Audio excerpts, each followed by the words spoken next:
Bonjour, Dongo, le conseiller, l'agripreneur et le promoteur agricole. Ok, nous allons tout à l'heure rentrer en groupe, pour monter un peu de cas pratiques et de tout ce que je vous explique un peu dans les différentes vidéos. All I'm saying.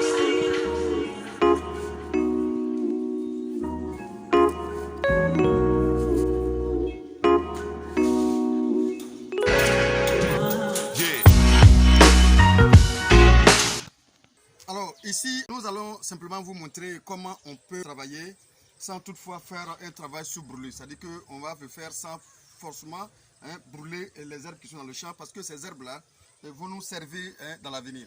Donc du coup, ici, donc, que tout ce qu'on fait ici, c'est un terrain très sableux. Donc on va faire de sorte d'avoir un peu assez de matière organique pour faciliter la rétention d'eau. Parce qu'effectivement, lorsque le sable, il y a beaucoup de sable, vous allez voir que la terre est vraiment poreuse. Et du coup, toute l'eau que vous allez déverser dessus va vraiment s'évaporer très rapidement. Donc avec cette technique, vous allez voir que votre eau va rester un peu longtemps. Du coup, vous n'allez pas perdre carrément votre eau. Et du coup, les plantes vont vraiment mieux se nourrir et bien grandir. Nous allons vous montrer ici comment on fait tout simplement. Suivez-moi tout simplement, je vais vous montrer cela. King of the road, trailer for sailoring. Man, trailer for sailoring. Ain't got no cigarettes, but trailer for sailoring. Give, man, don't pay no.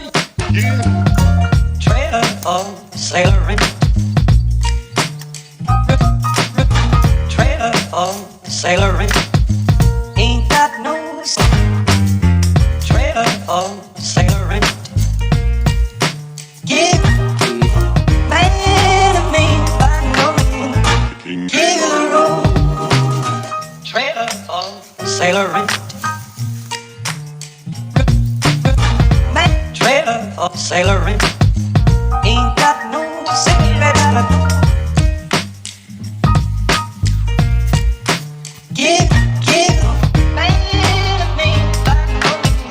Don't pay trailer for sailoring. Rules the left. Trailer for sailoring. Ain't got no trailer for sailoring. Give man to me by no means. Give the road. King of the road.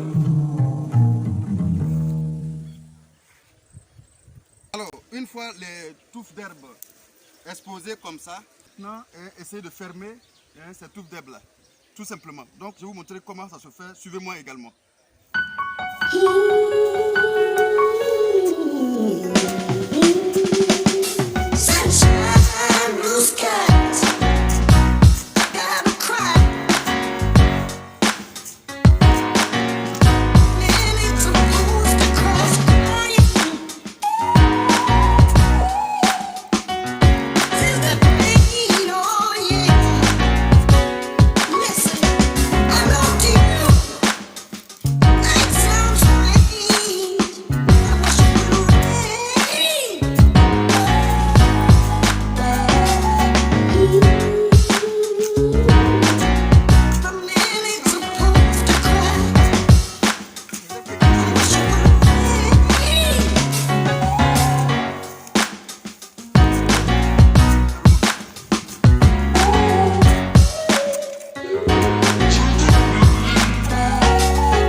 On peut travailler sur un sol sableux, surtout lorsque le sable domine vraiment.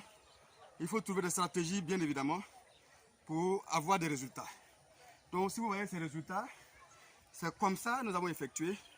Voilà. Voilà, c'est comme ça que nous avons effectué. Et voilà que le résultat est fameux. Maintenant, vous allez voir que La matière organique qui est en bas, dans la décomposition, va rendre le sol toujours fertile.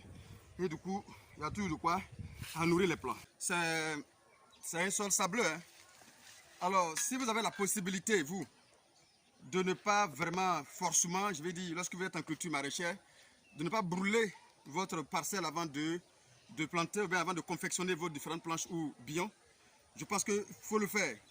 Pour le faire, ne brûlez pas, vous rassemblez tout simplement ces herbes-là comme ça, ou bien cette matière organique là de cette manière, vous les disposez de cette manière, et vous butez tout simplement dessus. Ça va vous permettre effectivement de faire des rotations de culture tout en ayant toujours un sol fertile, parce que la matière organique étant déjà présente, va toujours se décomposer et laisser les sels minéraux et tous les éléments nutritifs nécessaires pour une plante effectivement de s'épanouir. Donc ici, ce n'est pas forcément parce que le sol est sableux, mais pour toute terre qu'on peut faire sous un terrain en sachet, je pense que vous pouvez utiliser cette technique. Je vous dis, c'est une technique très rentable. Ça vous permet d'économiser beaucoup plus en engrais et d'avoir un sol toujours fertile pour les différentes cultures à venir. Alors, vous voyez, le sol étant vraiment sableux, bien évidemment, les éléments qui sont dessus ne sont pas les éléments aussi nutritifs que ça. Mais effectivement, la matière organique vient d'être fermée, donc n'étant pas effectivement fertile pour les cultures immédiates, il va falloir trouver une formule pour que les cultures qu'on va poser dessus maintenant puissent s'alimenter. Et c'est pourquoi on va avoir besoin de n'importe quelle autre matière organique déjà décomposée, que ça soit de la bouse de vache. Moi, je dispose de la bouse de vache avec laquelle je travaille beaucoup, que ça soit de la fiente de poulet, tout ce que vous avez comme bouse pour les chèvres, moutons, la fiente de chauve-souris, tout ce que vous avez, il n'y a pas de souci, ça marche dans ces cas de figure. Donc vous allez voir que c'est ça, je vais disposer dessus et je vais maintenant, bien évidemment, faire ma culture. Comme vous le voyez ici, voilà, regardez un peu, descends la caméra carrément. Voilà, cette surface noire que vous voyez dessus, c'est cette bouse de vache, voilà, que vous voyez disposée là, et qui a donné ces résultats-là que vous voyez actuellement. Donc c'est ce que je vais faire ici, bien évidemment, pour pouvoir avoir toujours des résultats pareils. Va.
Alors, merci encore une fois, c'est le même Congo, vos serviteurs, pour tous vos problèmes techniques sur vos différents terrains.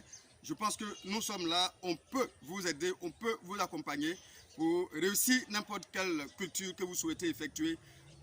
Nous sommes là pour vous aider. À bientôt encore une fois pour une autre vidéo.